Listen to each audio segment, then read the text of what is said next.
grand journal du soir sur Europe 1. Mathieu Béliard. Bonsoir Sonia Mabrouk. Bonsoir Mathieu, bonsoir à tous. Votre invité est le président de l'UDI, député de Seine-Saint-Denis, Jean-Christophe Lagarde, qui est également tête de liste aux européennes pour son parti. Bonsoir Jean-Christophe Lagarde. Bonsoir Madame Mabrouk. Avez-vous compris quelque chose à ce que veut faire le gouvernement pour la réforme des retraites et sur le sujet particulier et sensible de l'âge de départ à la retraite? Non, je crois que comme tous les Français, on n'y comprend plus rien parce que c'est un peu comme pour le grand débat, chacun y va de son idée et le président de la République se tait. Et d'ailleurs, je trouve que c'est aussi dangereux pour le grand débat que sur cette réforme des retraites. Si le président de la République a un cap, il doit le fixer parce que sinon tout le monde est en train de s'égayer dans la nature. Il a dit aujourd'hui, Emmanuel Macron, je le cite, on part aujourd'hui à la retraite au même âge qu'en 1980. On est tous d'accord, il a posé l'enjeu et ça veut dire quoi selon vous? Vers quoi on se dirige? Ça laisse entendre qu'il envisage de renoncer à son engagement électoral, de ne pas allonger la durée de cotisation, ou d'obliger à travailler plus dans l'année, ou d'un jour supplémentaire. Enfin, moi, ce qui me paraît bizarre, c'est que ces débats, ils sont légitimes naturellement au sein du gouvernement, à l'intérieur du gouvernement, au sein du Conseil des ministres. Mais sur la place publique, ça donne l'impression de...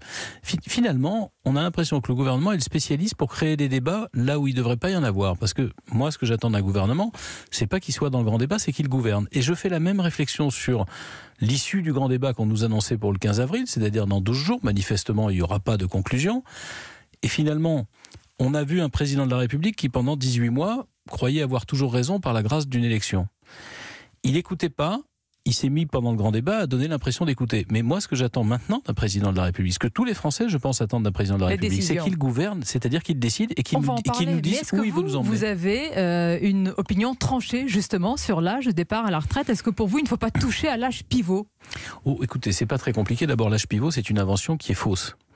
Aujourd'hui, vous partez à 62 ans à la retraite avec la retraite à taux plein pour la sécurité sociale, mais à 63 ans pour votre retraite complémentaire. C'est François Hollande qui a laissé faire ça et c'est déjà en soi une imposture.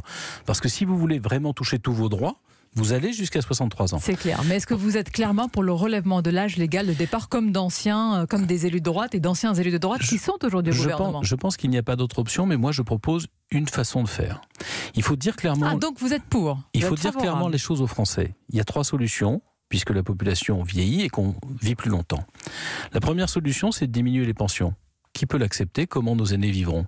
La deuxième solution, c'est d'augmenter les cotisations. On voit bien avec les Gilets jaunes qu'il y a déjà tellement de Français qui ne s'en sortent pas. La troisième voie. Et donc, ce qui ne coûte rien, juste un effort pour garantir à nos parents d'avoir une retraite digne et à nous demain, lorsque nous serons à la retraite, c'est de travailler un peu plus longtemps parce qu'on vit plus longtemps.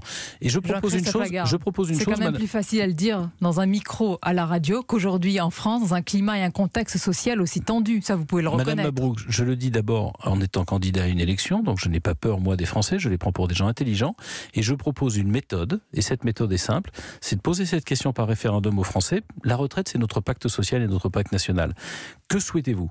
Augmenter les cotisations, diminuer les pensions ou travailler un peu plus longtemps pour garantir, en réalité, le fait que nos anciens qui ont travaillé toute leur vie puissent s'en sortir quand ils sont à la retraite.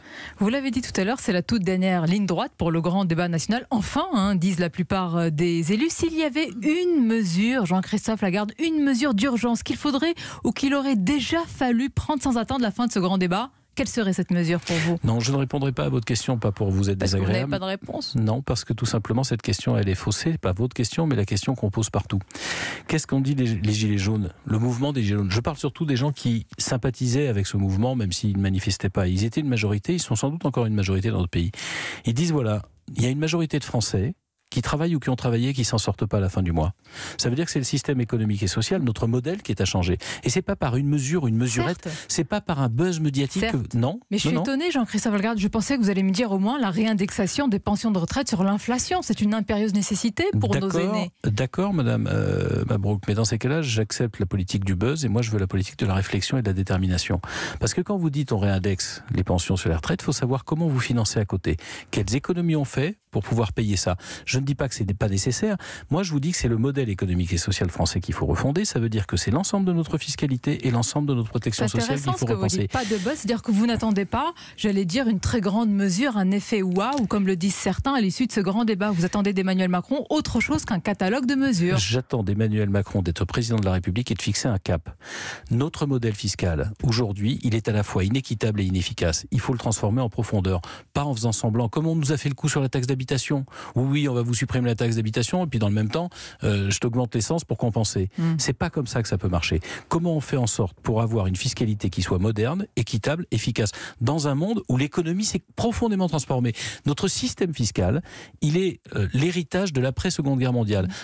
Après la Seconde Guerre mondiale, on était dans une économie fermée où l'État était omniprésent. Aujourd'hui, on est dans une économie très ouverte et où l'État est quasiment absent. On vous écoute, nos auditeurs, depuis tout à l'heure, et peut-être qu'il y a une question qu'ils se posent, mais où est-ce qu'il faut vous situer politiquement? J'entends, on s'y retrouve plus. Est-ce que vous faites partie de l'opposition? Est-ce que vous êtes un pied dedans, un pied dehors? Est-ce que vous avez les deux pieds joints ailleurs? Je veux être, et je suis, et nous sommes dans l'opposition, mais pas bête. Pas stupide. Ah, vous visez qui alors? L'opposition bête? L'opposition systématique, c'est-à-dire les gens qui disaient quelque chose hier et qui disent le contraire aujourd'hui. Moi, quand M. Blanquer réforme l'éducation nationale... Hier, il me semblait que vous souteniez hier, c'est-à-dire il y a déjà quelques mois, vous souteniez un petit peu Emmanuel Macron. En tous les cas, il y avait le bénéfice du doute à l'époque. J'aime être cohérent et je n'ai pas l'habitude de changer d'avis, en tout cas quand je n'ai pas l'impression de m'être trompé. Quand M. Blanquer fait des réformes dans l'éducation nationale, je l'ai soutenu et je continue à le soutenir. Quand on simplifie le droit du travail, parce que c'est ce qui aujourd'hui crée beaucoup de chômage, je continue à soutenir. Mais quand on met les 80 km/h sur 400 000 km de route de France, non seulement nous nous sommes opposés, on est même allé et on a encore un recours devant le Conseil d'État.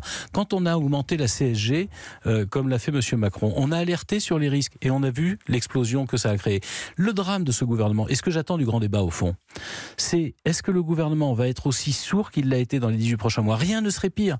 Nous avons alerté sur tout ce qui a été le ferment des Gilets jaunes, la perte de pouvoir d'achat, l'inégalité sur la CSG, les ruptures territoriales qui fait que quand vous ne vivez pas au cœur d'une ville mondialisée parce que vous en avez les moyens, vous êtes loin des services publics mais pas loin des impôts. Mais que faites-vous par exemple sur la scène européenne? Vous êtes tête de liste. Comment vous répondez concrètement aux besoins de protection des Européens? Comment vous répondez concrètement à la question des frontières? Comment vous répondez concrètement à l'angoisse sur l'identité?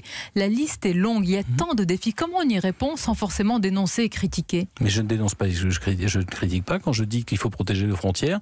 Avec Simone Veil, en 1989, nous militions pour des gardes-côtes et des gardes-frontières européens. Ça n'a pas été fait, ça nous a valu la crise des migrants. Nous continuons à le proposer, c'est l'Europe qui doit protéger nos frontières. Sinon, il y a des trous dans le filet, si j'ose dire. Regardez ce qui s'est passé en Italie ou en Grèce. On doit faire en sorte que les migrations soient gérées en commun. Chaque pays définit... Il faut... excusez-moi, je ne suis pas président de la République, mais si vous me donnez le poste, je pourrais le faire. Ça semble difficile justement à coordonner et à accorder tous les autres pays, c'est pour ça que je vous le dis. Pas du tout. Il faut que chaque pays puisse décider qui il doit accueillir, quel métier, quelle langue doit être pratiquée, mais que l'Europe garde nos frontières de façon uniforme pour qu'il n'y ait pas de trous dans les mailles du filet. Ça, c'est la première chose.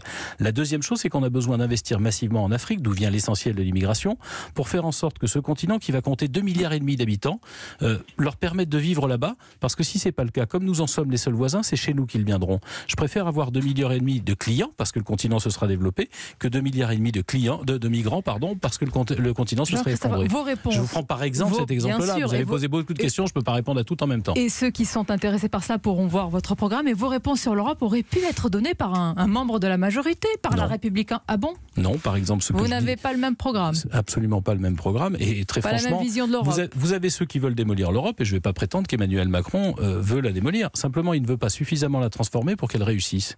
Et moi, je veux effectivement qu'elle nous protège contre le terrorisme et contre la grande criminalité avec un FBI et un parquet européen. Vous avancez donc avec une liste autonome. Je ne veux plus de concurrence déloyale entre les salariés européens avec le travailleur détaché.